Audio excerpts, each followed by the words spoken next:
हाय प्यारे बच्चों, आज मैं आपके सामने उस काउंटिंग फिगर का सेकेंड पार्ट लाया हूँ जो इसके पहले मैंने वीडियो डाल दिया है। उस पार्ट में मैंने पूर्णतः ट्रायंगल के संबंधित पूरी काउंटिंग का स्टेप को मैंने समझाया था और मुझे विश्वास ही नहीं पूर्ण विश्वास है कि आपने उस वीडियो को देखने के बाद आपको अपने आप में लगा होगा कि अब मुझे ट्रायंगल से संबंधित कोई भी सवाल रहेगा अब तो बचने की सवाल ही नहीं है। तो चलिए आज की क्लास में उसी प्रकार के रहेंगे जिसमें मैं स्पेशल आज जो क्लास दूंगा उसमें स्क्वायर और रेक्टेंगल से संबंधित पूर्णतः आपकी जानकारी दी जाएगी। इतना ही तक नहीं, जो फिलहाल कभी कभी कुछ सवाल आपके पास ऐसा भी दिया है जो हमारे पास number of lines, number of diagonals और number of cube and cuboids आदि से संबंधित सवाल आपके पास रहे हैं। तो आज की जो मेरी क्लास रहेगी, आज पूर्णतः मैं वैसे पॉइंट ऑफ व्यू डिस्कस कर दूंगा जिससे सवाल आज तक पूछी गई है। तो चलिए आज जो हमारी सवाल रहेंगे वो हमारे पास counting of square. Square means वर्ग। हम लोग देखेंगे सबसे पहले स्क्वायर, जिसका मतलब होता है वर्ग, और सेकेंड इसी के साथ हमारे पास रहेंगे रेक्टेंगल, जिसको हम लोग आयत कहते हैं। यानी एक फिगर होंगे जिसके पास दोनों का दोनों पार्ट एक साथ होंगे, लेकिन उस पार्टों में से मुझे स्पेशल आपके पास स्क्वायर की काउंटिंग करने की प्रोसेस होगी और बाद में उसी के साथ मैं आयत से संबंधित बातें बताएंगे। अब इस बात को समझने के लिए सबसे पहले आपके पास मैं एक स्ट्रक्चर देता हूँ। क्या आप इस स्ट्रक्चर को देखे होंगे? यह सिंगल एक स्क्वायर है, अर्थात एक वर्ग है। वर्ग की एक कंडीशन होती है जब दोनों भुजाएं अर्थात सारी भुजाएं आपस में क्या होगी? बराबर होगी। लेकिन रेक्टेंगल एक ऐसी पार्ट है जिसकी सारी भुजाएं तो बराबर नहीं होती है, लेकिन आमने सामने की भुजाएं हर हाल से बराबर होती है और वही कंडीशन इसके पास भी लगाई जाती है, तो इसका भी आपकी आमने सामने की भुजाएं आपस में क्या होती है? बराबर होती है। जब मैं स्क्वायर की बात बताऊं तो आप इस स्ट्रक्चर को दिमाग में फॉलो करेंगे, और जब मैं रेक्टेंगल की बात बताऊं तो ऐसे स्ट्रक्चर को आप दिमाग में बनाएंगे। अब हम लोग आपके पास ये जो फिगर दिया है जस्ट लाइक एक स्क्वायर है, और इस स्क्वायर को हम इस पार्ट में हम लोग डिवाइड कर देते हैं। क्या आपने देखा जिस प्रकार को मैंने इस पार्ट में बांटा है, तो क्या यहाँ स्क्वायरों की संख्या आपको ज्यादा से ज्यादा लग रहे होंगे? लेकिन अब इस फिगर में आने वाली स्क्वायर की संख्या को काउंटिंग करना है, तो हम लोग प्रोसेस से पहले करेंगे एक विधिवत जैसे काउंटिंग किया जाता है उसके आधार पर पहले हम आपको फॉलो करेंगे। जैसे बताएं, इस स्ट्रक्चर में आपके पास स्क्वायर की संख्या काउंटिंग करेंगे 1 2 3 4। क्या आपने 4 स्क्वायर को देखा? लेकिन इतना ही नहीं, ये चारों स्क्वायर यदि आपके साथ मिला दिया जाए तो भी आपके पास एक स्क्वायर होंगे, अर्थात हम कह सकते हैं कि इसमें स्क्वायर की संख्या कितना होगी? 5 हो गया। क्या इसमें आपने स्क्वायर की संख्या 5 पाया? क्या इसी तरह से और एक स्ट्रक्चर मैं आपके पास शेयर करता हूं और इस स्ट्रक्चर को आप काउंटिंग करने का प्रयास करेंगे। जैसे मान ली हमारी एक स्ट्रक्चर आपके पास आ गया और इस स्ट्रक्चर में हम लोग काउंटिंग करेंगे कि कितना हमारे पास इसमें स्क्वायर होगा। तो जिस तरह से आपने इस फिगर का काउंटिंग किया उसी आधार पर हम इस स्ट्रक्चर को काउंटिंग करेंगे। अब यहाँ पर काउंटिंग करने के बाद आपको फीलिंग होगा कि सर अब तो काउंटिंग करने में मेरे साथ बहुत बड़ी प्रॉब्लम हो रही है। यदि प्रॉब्लम हो रही तो सबसे पहले इस प्रॉब्लम को हम सोल्व करते हैं और बाद में आपके पास एक ऐसी टेक्निक को शेयर करेंगे जो आप सिर्फ फिगर को देखेंगे और मुझे पूर्ण विश्वास है कि फिगर के देखते के साथ आप उसकी आंसर देंगे। लेकिन वो कंसेप्ट बाद में, पहले तो आप इसे काउंटिंग करें कि ऐसा स्थिति रहेगा तो हम लोग कैसे काउंटिंग करेंगे। तो चलिए हमारे पास इसमें फिगर की काउंटिंग करते हैं तो स्क्वायर की संख्या क्या हो सकती है? जैसे देखें 1 2 3 4 5 6 7 8 9। अभी तक आपके पास 9 हुआ, अर्थात मैंने सिंगल स्ट्रक्चर को काउंटिंग किया तो 9 हुआ। लेकिन जिस प्रकार से 4 स्क्वायर आपस में मिलकर एक स्क्वायर बना, क्या यहाँ भी तो 4 स्क्वायर मिलकर एक स्क्वायर बन सकता है? क्या ये भी हमारे पास 4 स्क्वायर मिलकर एक स्क्वायर बन सकता है? ठीक इसी प्रकार से 4 स्क्वायर मिलकर ये भी एक स्क्वायर बनेंगे और ये भी आपके पास 4 स्क्वायर मिलकर एक स्क्वायर बनेंगे। अच्छा, ऐसे करने के बाद ऐसा लगा कि आपके पास 4 स्क्वायर और अटैच हो चुका, मैंने इसकी 4 अटैच कर दिया। अब लास्ट में हम लोग देखेंगे कि इस सारे स्क्वायर को आपस में एक साथ मिलाया जाए और इसको मिलाने के बाद भी आपके पास एक स्क्वायर बनेंगे। अब बताओ हमारे पास स्क्वायर की संख्या कितनी होंगी? इस सारे को अटैच करेंगे तो सारे को अटैच करने के बाद 9 4 13 1 14 आपके पास 14 आ गया। अब ऐसा लगा कि मैंने 2 फिगर में आने वाले स्क्वायर की संख्या को काउंटिंग कर दिया। चलिए बहुत अच्छे, लेकिन मैं अब आपके साथ शेयर करता हूँ जो मेरी अपनी पर्सनल कंसेप्ट है। यदि इस तरह की आप काउंटिंग करेंगे तो चूंकि हमारे पास एग्जामों में टाइम की एक बहुत बड़ी वैल्यू होती है और उसकी ख्याल को रखते हुए आपके पास एक ऐसी टेक्निक हमारे पास होनी चाहिए जो कि हमारे पास सेकंड में हमारे पास फिगर की काउंटिंग किया जा सकता है। तो क्या आप जानना चाहेंगे कि वह हमारे पास कंसेप्ट क्या है? तो चलिए उस कंसेप्ट के बारे में हम आपके पास शेयर करते हैं। सबसे पहला फिगर नंबर 1 में, यदि फिगर नंबर 1 में हम लोग काउंटिंग करना चाहेंगे तो मेरी कंसेप्ट के लिए एक बात आपको ध्यान देना होगा। जब इस प्रकार की स्ट्रक्चर हो तो इसको हम 2 ग्रुप में बांटते हैं। इस पार्ट में आपको चलेंगे कि हमारी कॉलम का रो होता है और हमारी कॉलम की पार्ट होती है और इस तरह करेंगे तो ये रो होता है। एक कॉलम पार्ट होता है और ये रो पार्ट होता है। कॉलम का मतलब है कि इधर जाने के बाद कितने पार्ट आ रहे हैं, कितने कॉलम बन रहे हैं, जैसे 1 और 2। यानी लेफ्ट से राइट जाने के बाद हमारे पास कॉलम की संख्या कितना हो गया? 2। लेकिन यदि हम लोग टॉप से बॉटम वर्टिकल के पार्ट में जाएंगे तो रो की संख्या भी 1 और 2 होता है। आप इतना थोड़ा सा ख्याल करेंगे वो आपकी प्रैक्टिस आने के बाद सारा दिमाग ऑटोमेटिक आपका कार्य करना शुरू कर जाएगा।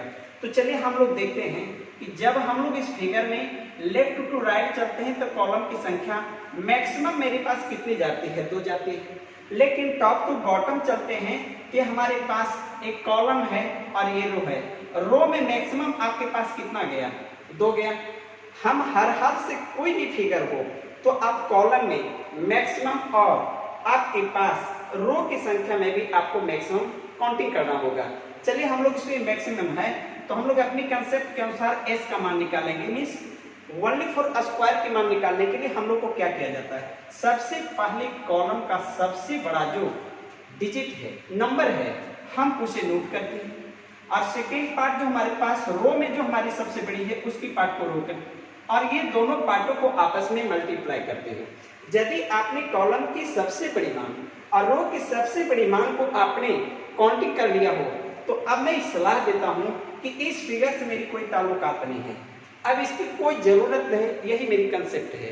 अब इस कंसेप्ट के आधार पर मैंने इसे बेस माना और ये मेरी कंसेप्ट कहती है कि आप इसी प्रकार की 2 संख्याओं को तब तक करते जाएं तब तक इसमें -1 करने के बाद संख्या प्राप्त होता हो। इट मीन्स यदि हम आगे प्लस का निशान देके इसको आगे बढ़ाएंगे तो इसमें 1 माइनस करेंगे तो 1 होगा, इसमें 1 माइनस करेंगे 1 होगा और दोनों के मान को आपस में गुना करेंगे। जस्ट इसके आगे भी करेंगे, लेकिन जैसे 1 आगे माइनस करेंगे तो उसकी वैल्यू 0 हो जाएगी। परिणाम है कि हमारे पास वह काउंटिंग ऑफ स्क्वायर हमारा 0 आ गया। हम लोग उतनी तक प्रोसेस करेंगे। अब इस हालत में हम लोग क्या करते हैं? अब ये दोनों को आपस में गुना करेंगे तो गुना करेंगे तो 4 होंगे और ये गुना करेंगे तो 1 होंगे। अब बताएं ये दोनों मिलने के बाद आपके पास कितना हो गया? 5 हो गया। चलिए कुछ तो आइडिया मिला होगा। चलिए हम इस फिगर की बात बताते हैं। मेरी कंसेप्ट कहती है कि इसमें हमारे पास कॉलम में मैक्सिमम हमारे पास कॉलम की संख्या कितने हैं? तो यहाँ से चलेंगे 1 2 3। आप बता सकते हो इस फिगर में हमारी स्क्वायर की संख्या जानना हो तो मैक्सिमम कॉलम की संख्या आपके पास 3 आ गया। अब हमारे पास सेकेंड पार्ट है। आप बताओ रो में मेरे पास मैक्सिमम कितनी संख्या है? 3 है। आप इस 3 को ले लें और ये दोनों को आप गुना करें। जिस वक्त इसकी कॉलम और रो की मैक्सिमम मेरे पास मान आ चुका हो तो आप मैंने बताया था कि इस फिगर को अपने दिमाग से थोड़ा देर के लिए ओझल कर लें क्योंकि इसकी अब जरूरत नहीं है।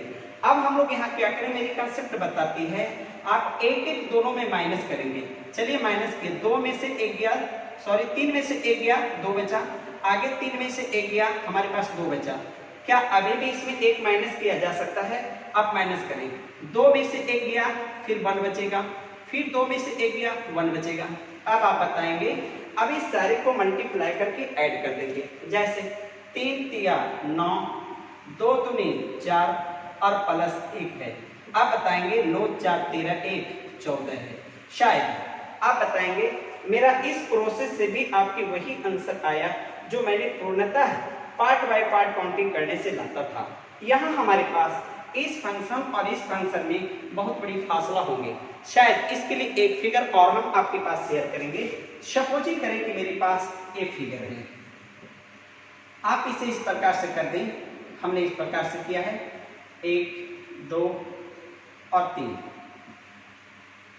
क्या इसमें हमारे पास स्क्वायर की संख्या काउंटिंग करना हो तो मैंने बताया था आप कॉलम की पार्ट को बताएं, मैक्सिमम 1 2 3 और 4। चलिए रो की बात बताते हैं 1 2 3 और 4। मैंने बताया था कि इसमें काउंटिंग करने के लिए इसकी मैक्सिमम मान की मेरी जरूरत है और रो की मैक्सिमम मान की जरूरत है। आप ये दोनों मानों को आप क्या करें, आपस में मल्टीप्लाई करें और यही आपकी स्क्वायर की संख्या देंगे प्लस का बाद। अब मैंने बताया कि इस फिगर को आपको देखने की अब जरूरत नहीं है, मेरी कंसेप्ट यहाँ आ चुका है। अब बताओ सब में 1 1 की माइनस करेंगे तो 4 में से 1 गया बाकी 3 बचा, और 4 में से 1 गया फिर भी 3 बचा। फिर आगे प्रक्रिया करेंगे, इसमें और इसमें दोनों में 1 1 की कमी करेंगे तो 2 × 2 होंगे।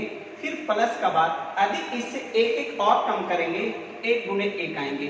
अब आप यहाँ देखेंगे 4 चौका 16 हो गया, अब 3 तिया 9 हो गया, 2 दूनी 4 हो गया और 1 हो गया। अब बताओ हम लोग सबको ऐड करेंगे 16 9 25, अब 25 और 4 29 और 31। अब बता सकते हो हमारे पास टोटल इसमें स्क्वायर की संख्या कितना हो गया 30। अब ऐसा लगता होगा कि मेरी काउंटिंग ऑफ स्क्वायर में जो मैंने कंसेप्ट का सहारा लिया है उस कंसेप्ट के आधार पर किसी भी बड़े से बड़े स्ट्रक्चर में नंबर ऑफ स्क्वायर आप सेकंड तक निकलने की दावा कर सकते हैं। काश आप पूरी तरह से इस कंसेप्ट को फॉलो कर लें। आप कुछ एग्जाम्पल को लेकर इसके आगे आप प्रैक्टिस करने का प्रयास करेंगे, आपकी एक आदत बन जाएगी और आदत के बाद आपकी यह प्रक्रियाएं फास्ट हो जाएंगी। चलिए हमारे पास इस स्ट्रक्चर में आपने स्क्वायर की बातों को फॉलो किया। अब हम लोग देखते हैं क्या हम लोग इसमें रेक्टेंगल की संख्या कैसे जानेंगे, अर्थात हमारे पास आयत की संख्या हमको जानना है कि इससे आयतों की संख्या कैसे जाना जा सकता है। तो चलिए इसके लिए हम लोग क्या करेंगे, यदि इसी फिगर में काश हमारे पास रेक्टेंगल की बात आएगी। रेक्टेंगल देखिए हमारे पास रेक्टेंगल जानने के लिए हमारे पास क्या कंसेप्ट है। रेक्टेंगल का मान में कॉलम में जितनी भी हमारे पास संख्या आती है, किसी भी स्ट्रक्चर में कॉलम की पार्टों में जितने हमारे पास नंबर आते हैं सारे नंबर को आपस में जोड़ दिया जाता है। जैसे इसमें आप जोड़ सकते हैं 2 और 1 3 हो गया, और रो के पास में भी आने वाले सारे संख्या को आपस में जोड़ दें तो बताओ 2 और 1 3 हो गया। आप बताएंगे आपके पास टोटल मान कितना हो गया 9। अर्थात इस फिगर से जो हमारे पास रेक्टेंगल की संख्या आया वह कितना आया 9। अर्थात 9 लाने के लिए हमने क्या किया, आपकी कॉलम में आने वाली सारी संख्या को जोड़ दिया, गुना का निशान दिया और आपके पास रो में आने वाली सारी संख्याओं को जोड़ दिया और एक दोनों के साथ गुना करने के बाद जो मान आपकी प्राप्त होती है यही इसमें हमारे पास रेक्टेंगल की संख्या होती है। शायद आपने रेक्टेंगल की संख्या को भी फॉलो किया है लेकिन इसके पास आप आएंगे और आपके पास आसान लगेंगे। जैसे मान लीजिए कि इस फिगर में रेक्टेंगल का मतलब आयत। आप बताओ इसमें हम आयत की संख्या जानना चाहेंगे, इसको कैसे फॉलो करेंगे। तो मैंने बताया कि आपके पास जो कॉलम में आने वाली जितनी भी संख्या है सारी संख्या को हम लोग ऐड करेंगे। तो बताओ 3 2 5 आए 6, आपके पास 6 आ गए। आप रो में जाएंगे 3 2 5 1 6, आपके पास 6 आ गया। अब बताओ इसमें हमारे पास कितने आएंगे 36। हम कह सकते हैं कि इस फिगर में टोटल रेक्टेंगल की संख्या कितना है 36 है। शायद यही कंसेप्ट से आप यहाँ फॉलो करेंगे। इस फिगर में यदि मैं रेक्टेंगल की संख्या आपसे पूछूं तो आप ये कह सकते हैं कि सर आपकी कॉलम में सारी संख्याओं को जोड़ा जा सकता है। तो बोलिए 4 3 7 2 9 1 10। आप इसमें आ जाएंगे 4 3 7 2 9 1 10। क्या आपने कॉलम और रो की संख्या को जोड़ा, आपके पास कितना आंसर आया? 100। अब बताओ, मैंने बताया था किसी भी स्ट्रक्चर में आप स्क्वायर की संख्या और रेक्टेंगल की संख्या को बहुत आसानी से काउंटिंग कर सकते हैं। 60 आपने काउंटिंग किया है, लेकिन अब इसमें थोड़ी सी एक रीजनेबल बात है, जो आपके मन में कुछ बातें आ रही होंगी। शायद जो आपके मन में बातें आ रहा हो, हम ऐसा क्यों नहीं करें, पहले हम अपने मन से ही उसकी समस्या को समाधान क्यों न कर दें, ताकि आपको किसी प्रकार का क्यों और कैसे का सवाल नहीं बन सकता है। क्या मैं बताना चाहता हूँ आपके मन में क्या बातें आ रही होगी। यदि बात आपको नहीं आ रही हो तो मेरे मन में तो आ रही है बात, और हम उस बात को आपके पास शेयर करेंगे। थोड़ा सा उसको आप आए, हल्का सी कंसेप्ट की बात। इस फिगर में मैंने कुछ बात बताया, हम इस फिगर को समझाने के लिए साइड से लेता हूं। आप बताइए, क्या ये फिगर वही है जो मैंने पहले लिया था? अब आप बताएंगे, मैंने इसमें स्क्वायर की संख्या कितना बताया था? 5 बताया है। आप बता सकते हैं कि रेक्टेंगल की संख्या हमने कितना बताया है? मैंने 9 बताया है। अब हम आपको इसमें रियल में रेक्टेंगल की संख्या काउंटिंग करके आपको बताएंगे। आपको थोड़ी सी दिमाग ऐसा लगेगा, सर आपने क्या कर दिया, लेकिन मैं उसी का खुलासा करना चाहता हूं, ताकि अगली बार कभी भी आपकी इस तरह के सवालें हो तो खुल्लम खुली आपके दिमागों में बातें आनी चाहिए। जैसे देखो, यदि हम इसमें रियल में आयत की संख्या को काउंटिंग करते हैं, देखिए मेरे पास क्या काउंटिंग है। क्या आप बता सकते हैं कि ये सारी पोर्शन से बना हुआ पार्ट आपके पास एक रेक्टेंगल होगा, मीन्स एक आयत होगा? क्या इस पोर्शन से भी हम लोग काउंटिंग करेंगे तो एक आयत होंगे, अर्थात एक आयत और एक आयत बराबर 2 आयत हो गया। यहां से भी हम लोग काउंटिंग करेंगे तो एक आयत इधर से आएंगे और एक आयत इधर से आएंगे। अब बताओ कि इधर से 2 है और इधर से 2 है, यानी वर्टिकल से और मैंने हॉरिजॉन्टल से टोटल आपके पास रेक्टेंगल की संख्या आपको 4 बताया। अब बताओ, हम ये कहना चाहते हैं कि आपने रेक्टेंगल तो 4 पाया, लेकिन आपने रेक्टेंगल 4 पाया, लेकिन पहले तो आप रेक्टेंगल 9 बता रहे हैं, लेकिन काउंटिंग करने के बाद आपके पास 4 क्यों आया? यही बातों को हम आपको समझाना चाहते हैं कि इस आर और इस आर में क्या फासला है। फासला को कंफर्म करने के लिए मैंने इस पर एक डैश दे दिया, अर्थात आर डैश, यानी इसमें हमारे पास रेक्टेंगल की संख्या 4 है, जबकि यहाँ रेक्टेंगल की संख्या कितना है? 9 है। अब इस बात को आप खुलासा ना जाए, मैं ये बताना चाहता हूँ कि स्पेशल यदि रियल में स्क्वायर की संख्या 5 होता और रेक्टेंगल की संख्या रियल में आपके पास 4 होता, और इस दोनों पार्ट को यदि हम जोड़ देता, आपस में जोड़ देता, यानी just like s plus r1, यानी आपने पूरे स्क्वायर की संख्या और आपने r डैश की संख्या को आपस में जोड़ देता, तो जोड़ने के बाद अर्थात 5 प्लस 4 बराबर कितना होता? 9, और ये जो 9 है वही है जो रियल में r है। अब क्या आपको कुछ समझ में आई बात? यदि नहीं, अभी भी नहीं आया समझ में, तो मेरी बातों को थोड़ा सा फॉलो करें। मैंने जो कंसेप्ट बताया था आर लेने के लिए, कि इस आर की प्राप्ति करने के लिए कॉलम में आने वाली सारी संख्या को जोड़ देंगे और रो में आने वाली सारी संख्या को जोड़ देंगे और दोनों को आपस में गुना करेंगे। इससे जो गुना करने के बाद प्राप्त होता है वह प्राप्त रियल में ओनली फॉर रेक्टेंगल और ओनली फॉर स्क्वायर की प्लस मान होती है। आने कहने का मतलब है कि एक कंसेप्ट से जो भी मेरा फार्मूला से प्राप्त उत्तर होता है उसमें स्क्वायर और ओनली रेक्टेंगल की संख्या दोनों समाहित होते हैं। अब ये बात हमारे पास जो कंसेप्ट में आया, अब इसको भी बात को मैं अलग से आपको समझाना चाहूंगा। जैसे आपके पास जो इस आर की मान में मैंने टोटल 9 लाया, तो ऑप्शन के आधार पर आपकी जो प्रश्न आती है उस ऑप्शन में कुछ खास कंडीशनल क्वेश्चन आ जाती है, जहां पर हम लोग की एक स्क्वायर को भी एक रेक्टेंगल मानी जाती है। यहां बात को थोड़ा सा ध्यान देंगे। हम कहना चाहते हैं एक स्क्वायर को हम एक रेक्टेंगल, एक आयत को भी रूप में परिणत कर सकते हैं। कैसे? इसके बारे में समझिए।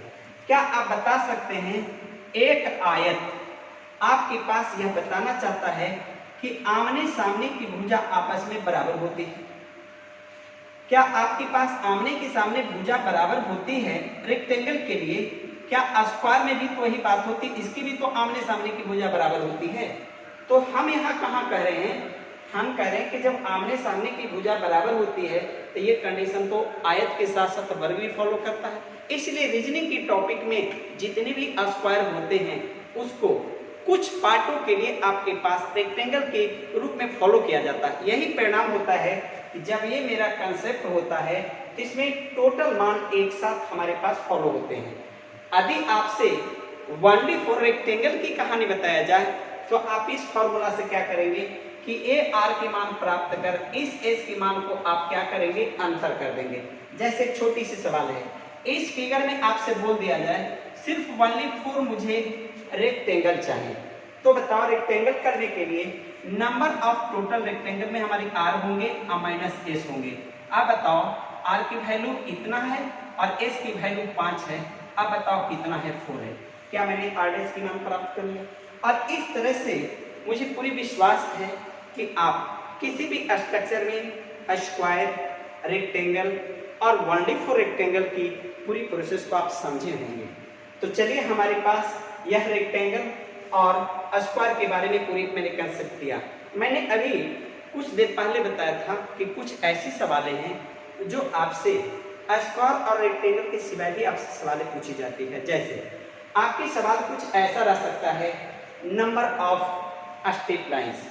अब यहाँ पर ध्यान देंगे, नंबर ऑफ स्ट्रेट लाइंस की संख्या कैसे फॉलो किया जाता है इसके बारे में बताएंगे।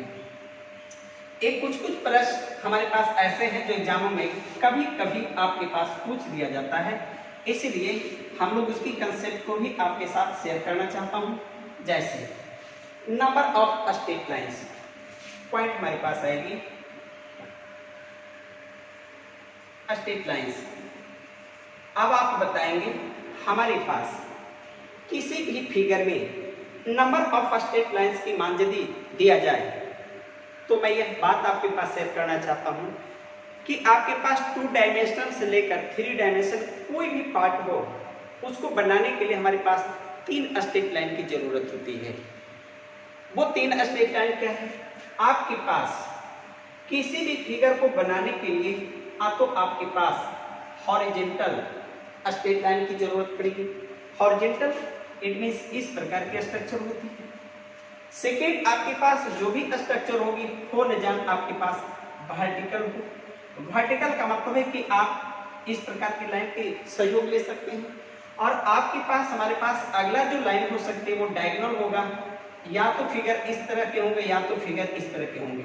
आने सबका सब आपका स्ट्रेट लाइन है, लेकिन इसकी ड्रा करने की प्रक्रिया के आधार पर मैंने इसे 3 ग्रुप में बताया है। क्या फिगर में आपके पास हॉरिजॉन्टल भी हो सकते हैं स्ट्रेट लाइन, वर्टिकल भी हो सकता है और नहीं तो डायगोनल भी हो सकती है। यह निर्भर करती है आपके स्ट्रक्चर पर। तो चले हम आपके पास इसकी संख्या जानने के लिए कुछ एक स्ट्रक्चर आपके पास शेयर करता हूँ। जैसे मान लो कि मेरे पास इस प्रकार का एक स्ट्रक्चर है, हमने इस प्रकार के स्ट्रक्चर को फॉलो किया और इस तरह से लिया, मैंने सबको कट कर दिया और इधर से भी कट कर दिया।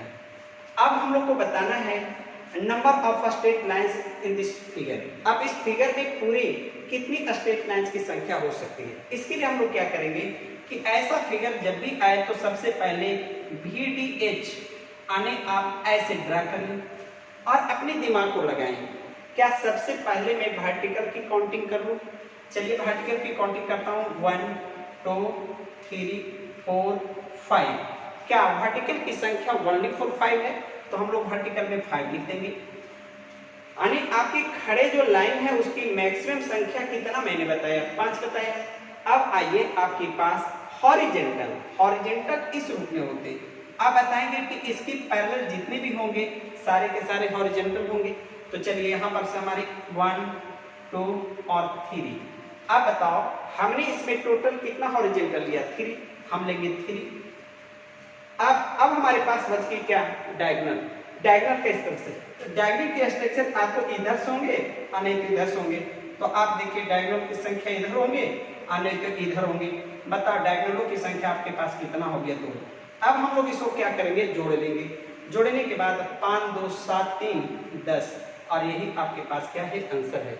हमको लगता है कि आप इसी प्रकार का किसी भी दुनिया के स्ट्रक्चर में आप मेरी मेथड का उपयोग करेंगे, बहुत सरलतम तरीका से हो सकता है। और आपको कंफर्म करने के लिए एक फिगर हम और आपके पास शेयर करता हूँ। सपोजिंग के लिए मेरे पास एक ट्रायंगल है और इसको मैंने इस तरह से डिवाइड कर दिया। अब बताओ, हमारे पास इसमें पूछ दिया जाए कि इस फिगर में कितने स्ट्रेट लाइन की संख्या है, तो स्ट्रेट लाइन की संख्या जिस वक्त पूछा जाएगा, सबसे पहले मैं वी, डी और एच की फॉर्म उठाऊंगा और इसमें देखेंगे वर्टिकल कितने होंगे। शायद इस फिगर से देखने से पता चला होगा कि वर्टिकल की संख्या इसमें एक भी नहीं है। हम लिख सकते हैं कि इसके पास एक भी नहीं है। क्या वर्टिकल से हमारे पास समस्या तो समाधान हो गया। अब आगे बताएंगे हमारे पास हॉरिजॉन्टल की बातें हैं। हॉरिजॉन्टल कितने हैं, तो हॉरिजॉन्टल के लिए तो आपको इस प्रकार का है, तो बताएं 1 2 3। आप बताएंगे इसकी संख्या कितना हो गया 3। अब हम लोग देखेंगे कि आपके पास डायगोनल आप तो इस स्ट्रक्चर को होंगे, नहीं तो इस स्ट्रक्चर को होंगे। तो सबसे पहले मैं यदि इस स्ट्रक्चर की बात बताऊं तो यहाँ देखेंगे 1 2 और 3, और इस स्ट्रक्चर की बात बताएंगे 1 2 और 3। इस प्रकार से 3 और 3 मिलकर कितना हो गया 6। अर्थात हम कह सकते हैं कि डायगोनल की संख्या कितना है 6। यदि हम इस दोनों को जोड़ देते कितना होगा 9, और यही आपके पास क्या है आंसर है। हमको लगता है कि आप स्ट्रेट लाइन की संख्या यदि आपसे पूछा जाए तो बहुत आसानी से आप इसे बता सकते हैं। चलिए हमारे पास एक टॉपिक और आती है जो हमारे पास पूछी जाती है कि किसी भी फिगर में आप डायगोनलों की संख्या कैसे काउंटिंग कर सकते हैं। यानी हमारे पास एक फिगर दिया हुआ रहेगा, उसमें डायगोनल की संख्या कैसे गिना जा सकता है। यानी हमारे पास डायगोनल की बात आए, डायगोनल हम लोग कैसे गिन सकते हैं। आप इस पर आइए। डायगोनल क्या होता है, मैंने बताया था इसके स्ट्रक्चर आपको ऐसे होंगे, नहीं तो ऐसे होंगे। ये आपका स्ट्रक्चर है। जैसे हम बोलेंगे एक पॉइंट में आपके पास है, मान ले सपोजिंग कि मेरे पास त्रिभुज है और इसमें हमारे पास डायगोनल की संख्या जानना है, तो हमको इसको जानने के लिए कुछ न कुछ फार्मूला की जरूरत पड़ेगी। जैसे आप बताओ हमारे पास एक स्क्वायर है, अब इसमें डायगोनल की संख्या कितना होगा इसके बारे में मेरे को जानना होगा। हमारे पास पेंटागन होगा, इस प्रकार का स्ट्रक्चर होंगे, इसमें भी आपको डायगोनल की संख्या जानने की जरूरत है। एक स्ट्रक्चर और हम आपके पास शेयर करता हूं, आप ऐसे देख लें। हेक्सागोन आपके पास षष्ठभुज है और इसमें भी आपके पास डी का मान हमको जानना है। इसमें डायगोनल क्या हो सकता है, तो हमारे पास किसी भी स्ट्रक्चर में डायगोनल जो निकाली जाती है उसका एक फार्मूला होता है, d = n × n-3 बटे क्या होता है 2 होता है, जहां n बराबर भुजा की संख्या है, आने आपके पास साइड्स नंबर ऑफ साइड। अब बताओ कि ए स्ट्रक्चर जो हमारे पास आ रही है ट्रायंगल की बात, मैं इसकी खुलासा करता हूं। इस फिगर में बता सकते हो कि साइड की संख्या कितना है, तो साइड की संख्या इसमें आपके पास n = कितना हो गया 3। क्या इस फार्मूला के आधार पर हम लोग करेंगे कि डायगोनल बराबर क्या होगा, n का मान 3 रखेंगे, तो 3 × 3 में से 3 गया, 0 बटे क्या होगा 2 बराबर क्या होगा 0। अर्थात त्रिभुज में एक भी डायगोनल नहीं होंगे। चलिए हम लोग इसकी बात बताते हैं। इसकी डायगोनल जानने के लिए n का मान आपके पास 4 रखा गया। अब आएंगे 4 × 4 में से 3 गया 1, अब बटे क्या होगा 2, काट देंगे, आपकी वैल्यू कितना होगा 2। अर्थात कह सकते हैं कि डायगोनल की संख्या कितना होगा 2 होगा। यानी इस फिगर में डायगोनल की संख्या 2 होगी। यदि इस फिगर की मैं बात बताऊं तो इस फिगर में n का वैल्यू आपके पास 5 है, तो हम लोग फार्मूला में चलेंगे तो 5 × 5 में से 3 गया, कितना बचा 2, अब बटे 2 कट कर देंगे तो आपके पास कितना होगा 5। यानी कह सकते हैं कि इसमें आपकी डायगोनल की संख्या कितना होगा 5 होगा। चलिए इसकी बात बताते हैं। तो यहाँ पर n का मान आपके पास कितना है 6, तो चलिए 6 की बात है तो हम फार्मूला में रखेंगे, तो 6 × 6 में से 3 गया, 3 बचा। अब आइए आपके पास क्या है 2 है। क्या आप इसे काट सकते हैं, और ये आपके पास 3 है, हम बता सकते हैं कि आपके पास 9 है। अर्थात इस तरह के स्ट्रक्चर होंगे तो 9 डायगोनल होंगे, ऐसे होंगे तो 5 डायगोनल होंगे, और इस प्रकार के होंगे तो 2 होंगे, और इस प्रकार के तो 1 भी नहीं होंगे। लेकिन कुछ बच्चों के मन में ऐसा लग रहा होगा कि सर आपने फार्मूला से अपने डायगोनलों की संख्या को तो काउंटिंग कर दिया, लेकिन हमको ये साबित करें कि वो डायगोनल उसमें किस प्रकार से दिखाया जाता है। तो चलो हम उसे भी दिखाने का प्रयास करते हैं। चलिए, इसमें डायगोनल की संख्या 2 है, तो देखिए डायगोनल हमारे पास ये हो गया। अब बताओ 2 डायगोनल हो गया। अब हमारे पास 5 डायगोनल इसकी बात आता है, किसकी बात में आएंगे।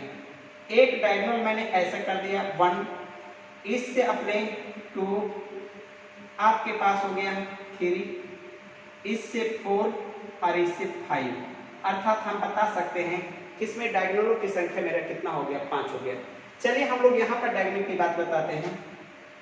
हम लोग डायगोनल के लिए बताएंगे 1, 2 और 3, फिर यहाँ से करेंगे 4, 5, हम लोग यहाँ से करेंगे 6, 7। अब बताएंगे हमारे पास कुछ ऐसे फिगर आपके पास रह गए होंगे जिसमें हमारे पास डायगोनलों की संख्या और काउंटिंग किया जा सकता है। जैसे देखेंगे, यहाँ से हमने इसको नहीं मिलाया है और यहाँ से इसको मैंने नहीं मिलाया है, और इस प्रकार से इसमें टोटल डायगोनल की संख्या कितना हो गया, 9। अर्थात हम कह सकते हैं कि किसी भी स्ट्रक्चर में आपकी डायगोनल इस फार्मूला से बहुत आसानी से निकाल सकते हैं। चलिए ओके, हमारे पास यदि डायगोनल की संख्या पूछा जाए तो इस सूत्र का सहारा जरूर लें, और आपने मैंने पूरी कंसेप्ट में डायगोनल कैसे दिया जाता है इसकी जानकारी मैंने आपको दे दिया है। चलिए, इसके बाद हमारे पास डायगोनल के बाद हमारे पास एक स्ट्रक्चर आती है, वो हमारे पास स्ट्रक्चर नंबर ऑफ सर्किल्स। एक पॉइंट आती है नंबर ऑफ सर्किल, यानी सर्किलों की संख्या भी काउंटिंग में पूछा जाता है। सर्किल यानी सर्किल्स की संख्या हम लोग को यदि पूछा जाए तो इसकी हमारे पास क्या कंसेप्ट है, इसकी कंसेप्ट के बारे में जान जाए। सर्किल की संख्या जानना और बेहतर है, बहुत आसान है, और इसे हम कैसे फॉलो करेंगे। सपोजिंग करें कि मेरे पास यह फिगर है, क्या आप देख रहे हैं कि एक सर्किल दूसरे सर्किल के साथ एक दूसरे के साथ अटैच होते जा रहे हैं। चलिए, कोई दिक्कत नहीं है। क्या मैंने इसे अटैच कर दिया, क्या टोटल का टोटल सर्किल है। क्या मैंने एक और अटैच कर दिया, क्या ऐसी इसी कदर पर आपके पास यदि संख्या दिया हुआ हो और इसमें हमारे पास काउंटिंग करने कह दे कि सर इसमें टोटल हमारे पास सर्किल कितने हैं, तो इसकी एक टेक्निक है, लगातार अपने दिमाग में देखते जाएं इस रो में कितने सर्किल हैं। 1, 2, 3, 4, 5, 6, 7, आपके पास इसमें कितना है, 7 है। चलिए इस रो में देखेंगे 1, 2, 3, 4, 5, 6, आपके पास इसमें 6 है। अच्छा, इस रो में आप देख करके देखें 1, 2, 3 और 4 है, आपके पास 4 है। अरे इस रो में देखेंगे 1, 2, 3, आपके पास इसमें 3 है, और लास्ट आपके पास कितना है, 1 है। अब आप बताएंगे, यहाँ से करेंगे, जोड़ेंगे 7, 6, 13, 13 या 4, 17, 3, 20 और 21, अर्थात हम कह सकते हैं कि हमारे पास सर्किलों की संख्या कितना है, 21 है। आप ऐसे यूज करेंगे, आपको एक से एक स्ट्रक्चर मिलेंगे, लेकिन इसी आधार पर यदि आप काउंटिंग करते हैं तो आपका कभी भी कोई प्रॉब्लम नहीं होगी। एक लास्ट बिंदु हमारे पास इसमें रह जाती है, नंबर ऑफ क्यूब्स एंड क्यूबाइड्स। एक क्यूब और क्यूबाइड से भी मैंने सवाल को देखा है, फिलहाल एग्जाम में आपके पास ये सवाल पूछी गई है, और ये बच्चों से बहुत बड़ी प्रॉब्लम होती है। वो बच्चे को पता ही नहीं हो पाता है कि सर हम इसे काउंटिंग कैसे करें। तो चलिए हम इसके बारे में एक सरलतम आपके पास एक अच्छा आपका टेक्निक देते हैं, जो कभी भी आप इसे भूल नहीं सकते हैं। चलिए हमारे पास आते हैं एक स्क्वायर पर। चलिए हमारे पास एक स्क्वायर का फिगर है, यही मेरा एक स्क्वायर है। आगे इस तरह से हम लोग करेंगे।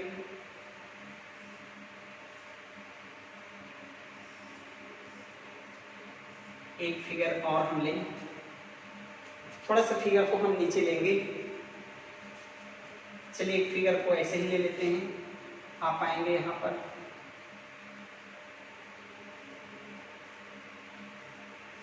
अब बताओ हमारे पास एक फिगर ये है। इस फिगर के बारे में जानना चाहेंगे कि इसमें कितने स्क्वायर हैं।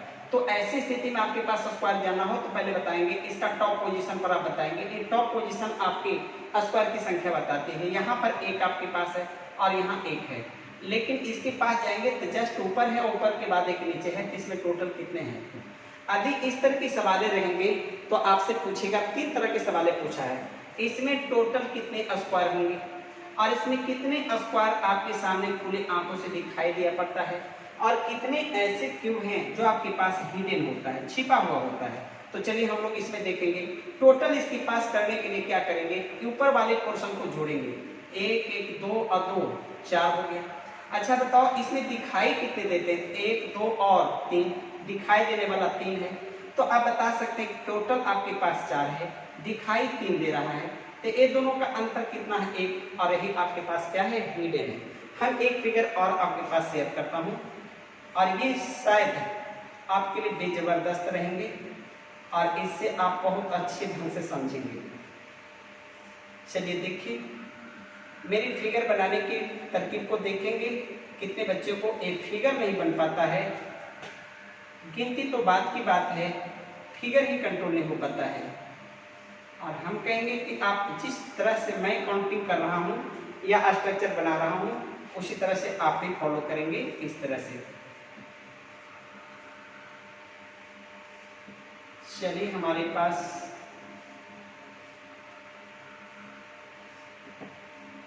एक फिगर और हम दे देते हैं।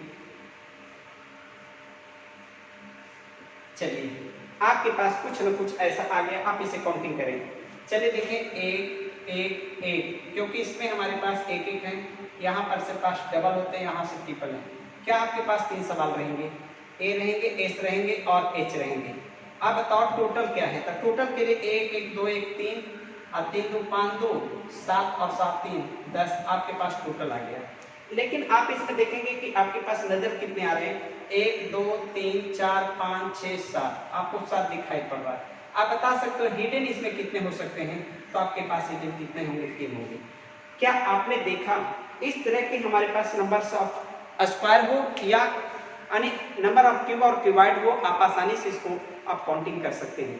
तो मैं आपके पास काउंटिंग ऑफ फिगर का ये मेरी सेकेंड पार्ट था और मुझे पूर्ण विश्वास है मैंने काउंटिंग ऑफ फिगर से संबंधित सारी कंसेप्ट को देने का प्रयास किया है और मुझे पूरी भरोसा है कि अधिक विद्यार्थी इसे आप अच्छे ढंग से देखे होंगे, रेगुलर वीडियो को देखे होंगे। तो सिर्फ एक बार देखने की ज़रूरत है, इसे 1000 बार देखने की ज़रूरत नहीं है। और मुझे पूरी विश्वास है कि आपके पूरे का पूरे सवाल बहुत आसानी से बन जाते होंगे। तो चलिए, यदि आपका यह वीडियो अच्छा लगा हो तो आप लाइक जरूर करेंगे, अपने दोस्तों के बीच आप शेयर जरूर करेंगे और सब्सक्राइब करना कभी नहीं भूलेंगे। इसलिए क्योंकि सब्सक्राइब करने के बाद हम जब भी इस पर वीडियो लोड करेंगे तो आपके पास नोटिफिकेशन आपके पास पहुंचेंगे और कंटिन्यू हमारे वीडियो से आप बने रहेंगे। चलिए, थैंक यू।